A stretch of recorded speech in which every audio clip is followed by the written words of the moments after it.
Assalamualaikum warahmatullahi wabarakatuh. Teman-teman, kali ini saya akan menjelaskan bagaimana cara belajar mobil dari nol. Karena di sini mungkin video ini saya buat untuk orang-orang yang mau belajar mobil dari nol yang benar-benar belum bisa. Jadi mungkin saya akan menjelaskan bagaimana tata cara mengemudikan mobil dengan cepat. Jadi tahap pertama mungkin di sini saya pengenalan bagian-bagian pada mobil dulu ya. Ini kunci mobilnya ya. Ada yang menggunakan seperti ini. Di sini ada untuk lock, unlock, atau ini untuk mematikan alarm, dan ada juga tipe yang langsung dikuncinya. Jadi ada lock dan unlock. Nah, gitu. Nah, untuk tata cara menyalakan mobil, yang pertama, di setiap mobil memiliki dua tipe, yaitu yang pertama ada mobil yang menggunakan tipe kunci biasa, dan ada juga yang menggunakan tombol start stop button atau tombol start stop yang biasa ada di sini atau langsung di sini. Dan untuk yang menggunakan kunci biasa, untuk menyalakan mobil, yang pertama kita masukkan ini dalam kondisi lock, dan bila kunci kita dorong sekali ke depan, nah ini kelistrikan mobil menyala. Untuk speedometer, head unit, dan lain-lainnya menyala. Dan untuk menyalakan mobil, kita majukan lagi, kita tekan sekali lagi. Nah, langsung begitu sudah di on ini, kita tekan kembali ke depan sekali. Nah, di sini mobil menyala. Ini ada speedometer, indikator, yang kiri ini indikator RPM, yang tengah speedometer, kecepatan, atau di sini indikator bensin. Dan di sini setir mobil. Lalu ini ada namanya tuas sen.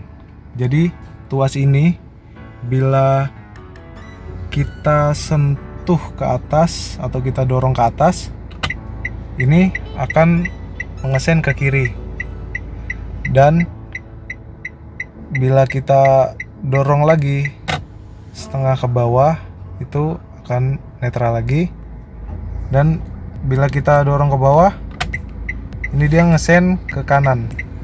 Nah, untuk netral lagi, setengah lagi ke atas. Nah, di tuas ini juga, ini tuas tempat untuk menyalakan lampu. Jadi dalam posisi begini, di garis bulat ini off, ini lampu di mobil kita itu tidak ada yang menyala atau off ya. Dan bila kita naikkan setengah,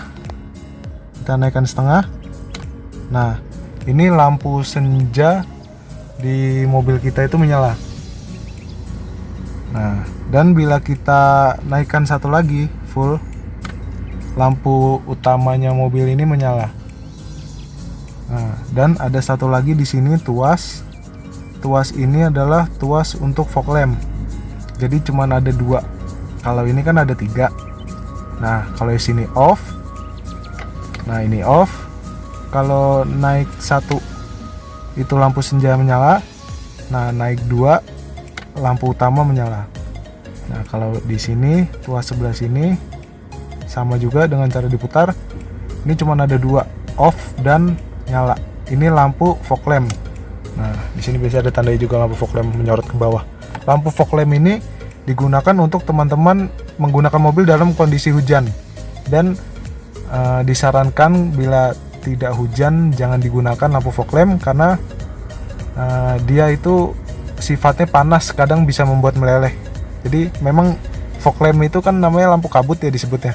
Nah, lampu kabut itu memang dipergunakan khusus sebisanya untuk kabut. Kan banyak juga orang yang salah kaprah itu menggunakan lampu fog lamp karena memang dilihatnya bagus ya, tapi dia gunakan gitu loh di siang hari atau apa, itu kadang bisa membuat si mikanya itu meleleh.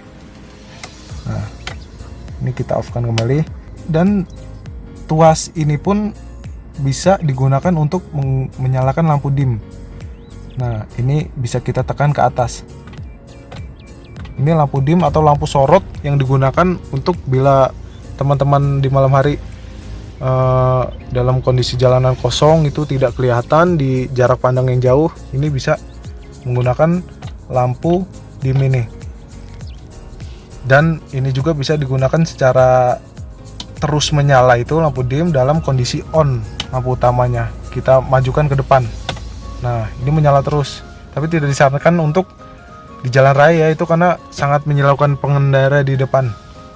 Jadi ini normalinnya ke tengah lagi.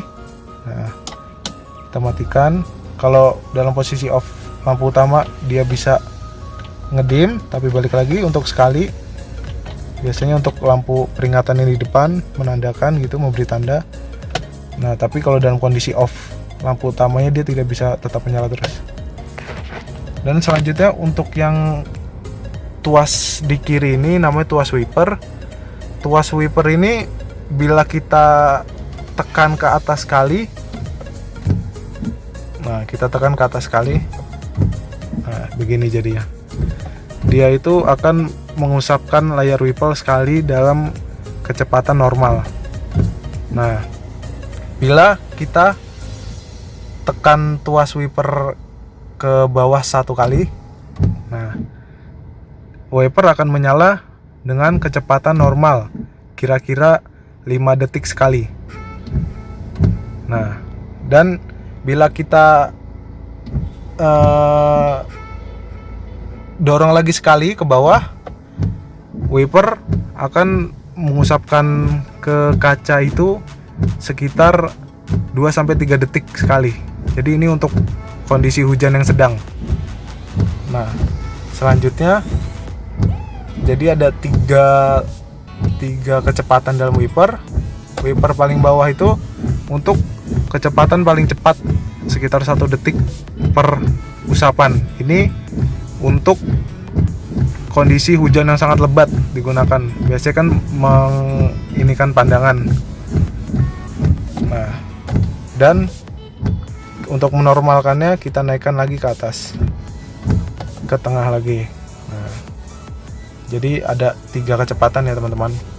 Nah, dan di sini ada, dan di beberapa tipe mobil yang sudah memiliki wiper belakang itu dia ada pilihan tombol ini. Jadi kalau kita, dan bila kita naikkan sekali ke atas, wiper belakang akan menyala dalam kecepatan normal sekitar 5 detik sekali. Nah, lalu bila kita naikkan lagi sekali, wiper akan berputar dalam kondisi cepat atau 1 detik per usapan. Dan bila kita dorong ke depan, wiper itu akan mengeluarkan air untuk bantuan mengusap. Nah, baik wiper belakang atau depan sama-sama akan mengeluarkan air bila, dan kalau untuk wiper belakang menyemprotkan air itu ditekan dengan cara ditekan, kalau wiper depan itu dengan cara didorong ke belakang. Nah, dia akan menyemprotkan air di sini. Bila kita dorong sekali, dia akan mengusapkan sekali dan otomatis mati. Jadi itu untuk penggunaan wiper ya. Di beberapa tipe mobil ada setelan setir untuk kepasan pegangan kita. Dan kalau di mobil saya ini dia hanya ada settingan setir untuk tilt saja. Jadi untuk atas dan bawah kita tarik. Nah, kita tarik. Nah, jadi setir ini bisa di setting sesuai kenyamanan kita. Kalau saya nyamannya kan di paling atas. Sini kalau sudah, kita tarik lagi di bawahnya.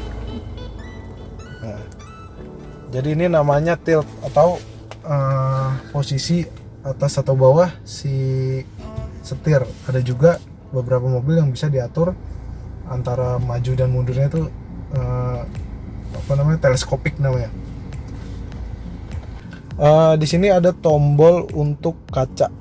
Jadi tombol untuk kaca ini di sini yang di pengemudi, bila kita turunkan sekali kaca akan turun. Nah, kita naikkan sekali kaca akan naik. Nah, di sini juga ada untuk kunci, sentral kunci, jadi mengunci untuk semua pintu ya.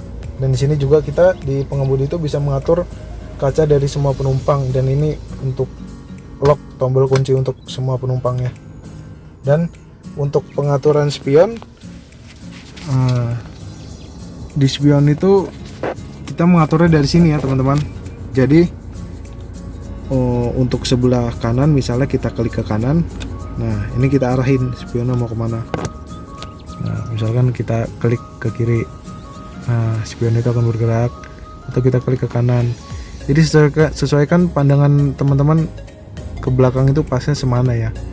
Atau kadang di gang sempit kita bisa kita ubah ke bawah itu agar bisa ngelihat untuk perkiraan jalanan got atau lain-lain. Nah untuk di kiri tinggal kita rubah lagi ke kiri. Jadi di sana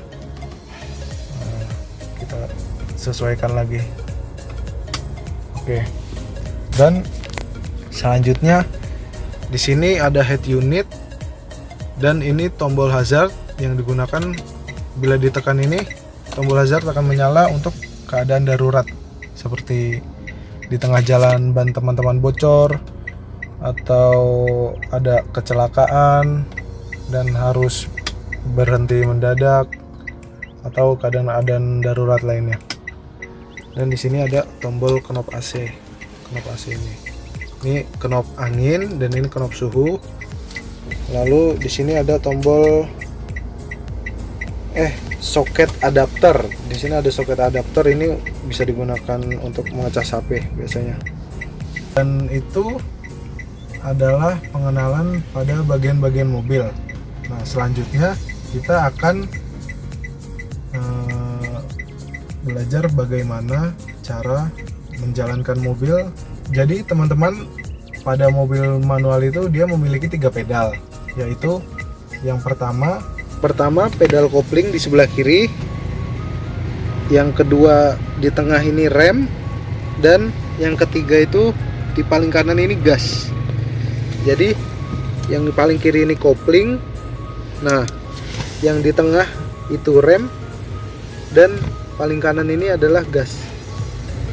Nah, jadi posisi kaki kita dalam mengemudi mobil manual itu, karena dia memiliki 3 pedal, posisi kaki kiri kita ini selalu tetap di kopling. Jadi di pojok kiri ya, ini pedal kopling, dan kaki kanan kita ini yang berpindah antara rem dan gas.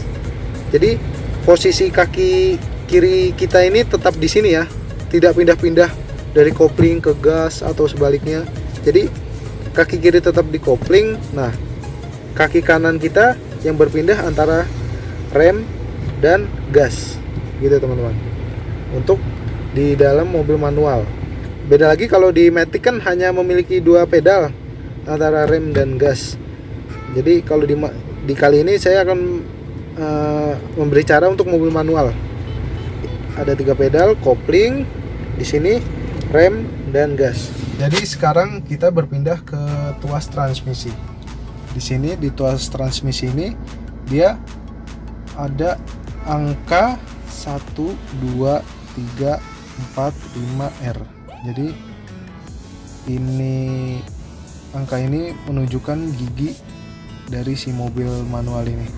Dan cara mengoper giginya itu di mobil manual, yang pertama kita injak kopling. Nah, diserut ke sini. Begitu sudah kita injak kopling, kita masukkan ke gigi 1. Jadi gigi 1 ini dia terlihat di pojok kiri atas ya. Jadi kita dorong dulu ke pojok. Nah, lalu kita dorong ke depan. Nah, ini sudah masuk gigi 1. Nah, begitu kita lepas rem tangan.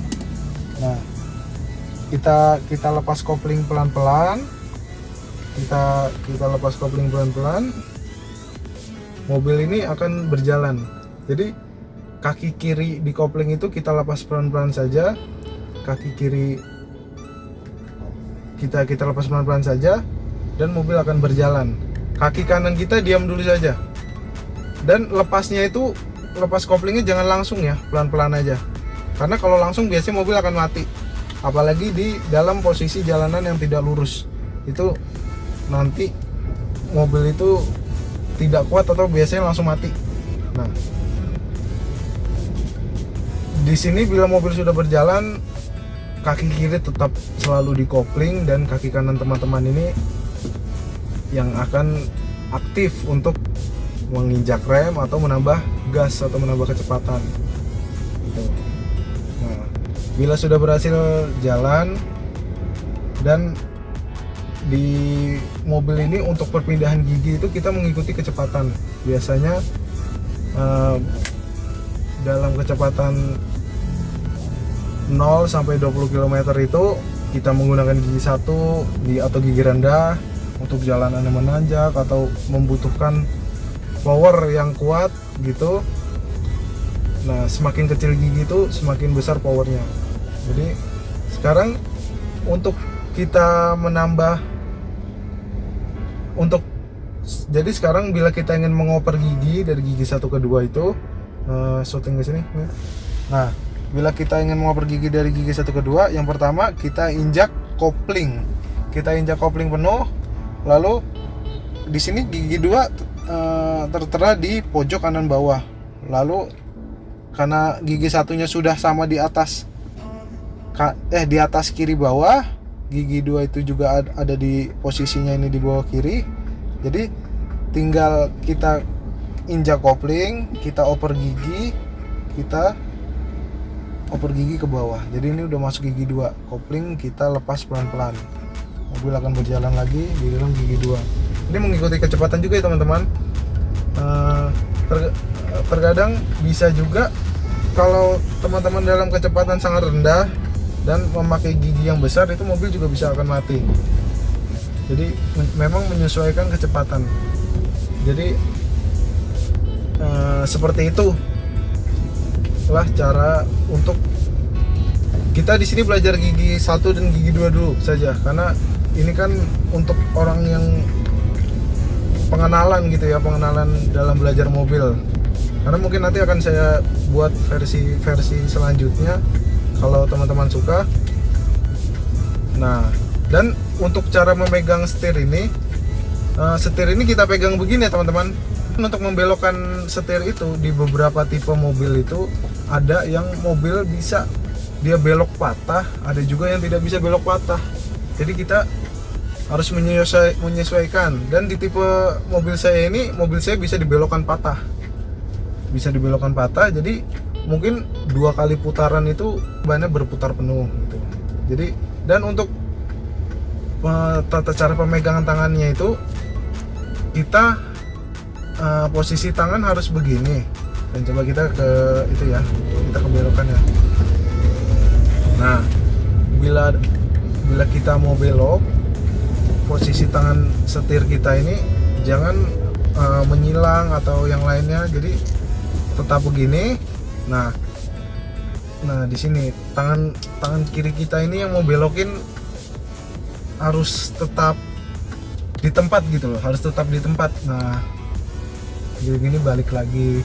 Dan begitu teman-teman untuk cara membelokkan setir. Jadi tangan kita tetap di sini, dan begitu kita belokkan, tangan kita juga tetap. Jadi tidak jangan menyilang gitu. Jangan menyilang begini, nanti bikin kagok. Jadi satu tangan saja dilepas, nanti begitu dibalikan lagi. Nah, jadi mungkin segitu dulu teman-teman tata cara pengenalan di dalam mobil dan cara untuk menjalankan mobil. Jadi itu mungkin bisa membantu teman-teman yang benar-benar belajar dari nol untuk tahap pengenalan mengemudi mobil. Dan saya anjurkan kepada teman-teman kalau bisa, kalau ingin mencoba langsung itu jangan di tempat sepi, jangan di tempat ramai, tapi di tempat khusus untuk belajar mobil. Seperti di tempat saya ini banyak orang-orang belajar mobil di Harapan Indah. Nah, jadi mungkin itu sekian video dari saya teman-teman, dan bila teman-teman suka mungkin saya akan membuat video selanjutnya tentang bagaimana cara detailnya lagi lebih lanjut. Terima kasih telah menonton video saya. Wassalamualaikum warahmatullahi wabarakatuh.